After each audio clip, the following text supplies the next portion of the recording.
Intermittent fasting is basically just alternating periods of eating with periods of fasting, and it's all the rage now. Why?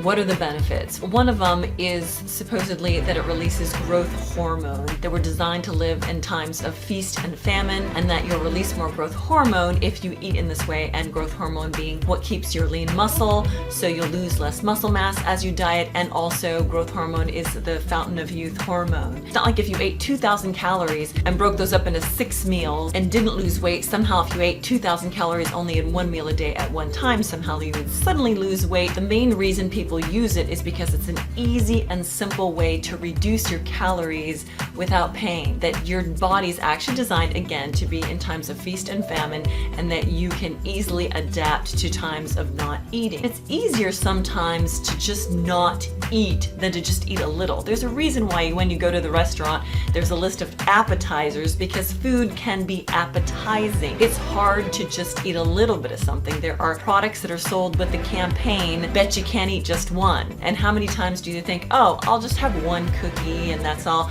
and you eat one and then you just become obsessed, and then you wake up from a carb coma and all the cookies are gone and you're not quite sure what happened. So it's hard to sometimes eat just a little. It's sometimes easier to just not eat at all, because food can be appetizing. And there are sometimes certain times of the day when you might not feel like eating. There's a lot of people that just don't have any interest in breakfast, but yet we've had it crammed down our throats. Breakfast is the most important meal of the day. People who lose weight, sometimes certain times of the day when you might not feel like eating. There's a lot of people that just don't have any interest in breakfast, but yet we've had it crammed down our throats. Breakfast is the most important meal of the day. People who lose weight eat breakfast. You've got to rev up your metabolism in the morning. You have to eat breakfast. Well, if you skip breakfast because you don't feel like eating it, the theories behind intermittent fasting, the studies say that you won't necessarily eat more to compensate for what you didn't eat. You'll just kind of get right back on the track and eat the same way you normally would. And if you can skip the breakfast, then you're saving those calories. So a lot of people are just finding this to be an easier way to reduce food, to reduce calories, because in order to lose weight, one way or another, you have to reduce intake. This really flies in the face of what we were told previously, which is you need to eat 6 meals a day, you need to eat frequently, that revs up your metabolism, and they say your body doesn't go into starvation mode that quickly. I think a study said it takes something like 2 days, 3 days of eating nothing before you actually switch into starvation mode. So there is such a thing as starvation mode, but it's not going to happen if you don't eat breakfast. It's not going to happen if you skip 2 meals. It's not going to happen if you just don't eat until dinner or something like that. Another reason people use this diet strategy is they think it's a healthy way to let your body have plenty of time to detox. If you're eating constantly, your body's in constant digestion mode. When I was doing the 6 meals a day thing, I went to an acupuncturist and I told her what I was doing, and she said, no, your body needs. People use this diet strategy is they think it's a healthy way to let your body have plenty of time to detox. If you're eating constantly, your body's in constant digestion mode. When I was doing the 6 meals a day thing, I went to an acupuncturist and I told her what I was doing, and she said, no, your body needs time to rest. You can't have your digestive system working constantly. So the idea behind this is also that it's a healthy way to keep your system clean and healthy and easily detox, because you're actually giving your body more of a rest. It can also just give you more time in your day. If you are eating 6 meals a day, you're spending so much time planning what you're going to eat, carrying around Tupperware with what you're going to eat, stopping what you're doing and changing gears to go eat, then spending time eating, then having to clean up after what you're eating. It's just too much of your day spent on eating. If you can minimize that and start consolidating, maybe skip breakfast, only eat 2 meals a day later on, then it's just less time of your day planning meals, getting meals, eating, and you can have a little more time in the day. I also think there's something to every once in a while eating a nice big hearty meal where your brain registers that you are full and satisfied. Saving up your calories for bigger meals, you can actually feel full. It's also a way to more cater to the way life happens. We have birthday parties, Thanksgiving, the work dinner, the night out at the restaurant. We have times where we have mass consumption days or events. And so this is a way that you can conserve your calories before those times and then go ahead and splurge and have that birthday cake, that anniversary dinner, Denny's pancake breakfast on your birthday, whatever. So it can cater more to those times when you know you are gonna eat bigger meals, and just learn to budget those calories accordingly. You could make up any kind of rules you want to. There's not necessarily one way.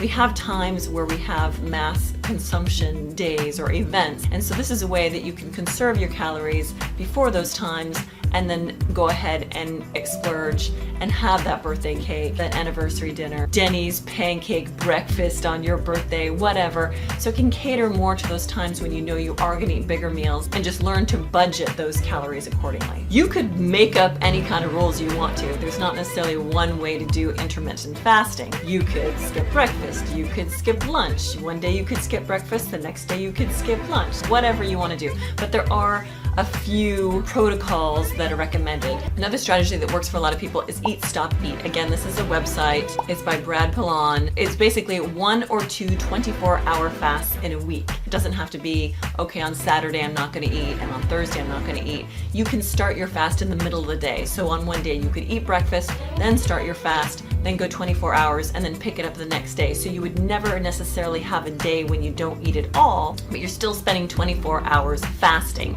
But if you wanted to just do, okay, Thursday I'm fasting and Saturday I'm fasting, but he doesn't recommend any more than 2 per week, and he doesn't want them to be consecutive days. You can check out that website. I'll put the link below. That is kind of what I have found works for me naturally. I think it depends on whether you're a morning person or an evening person. I'm a morning person. I wake up out of bed, I'm ready to party. I'm ready to go. And if I don't eat in the morning, I get that crazy hunger, like I think I'm gonna kill something. Yet I can stop eating at 3 o'clock in the afternoon, and I might get hungry later in the evening, but it's a hunger that I just kind of go, oh, okay, look, I'm hungry, whatever.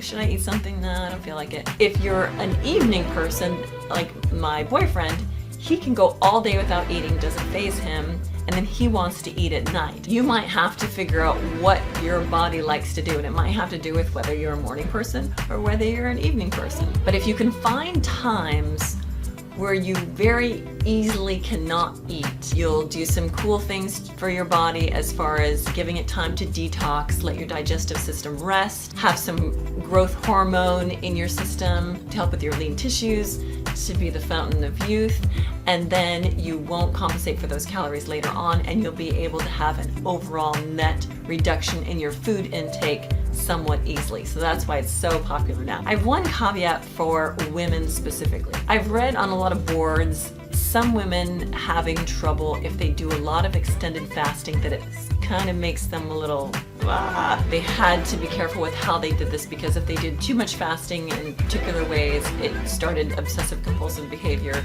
binging, anxiety. I think our systems are really sensitive, so you have to be careful. You might have to play with it for you to figure out what works for you, but I think it's a great strategy. I have no trouble not eating in the evening. That's what works for me. And then if I go on vacation and I know that we're gonna have dinners in the evening, boom, I go into like warrior diet mode where I'm eating just little tiny bits during the day, not too much, and then focusing on my big meal at night. So I hope this information worked for you. All the links are down below if you want to find out more information. If you like this video, please give it a thumbs up, because that makes my heart feel good that I helped you. And don't forget to subscribe for all kinds of videos about health, wellness, fitness, and all things squishy.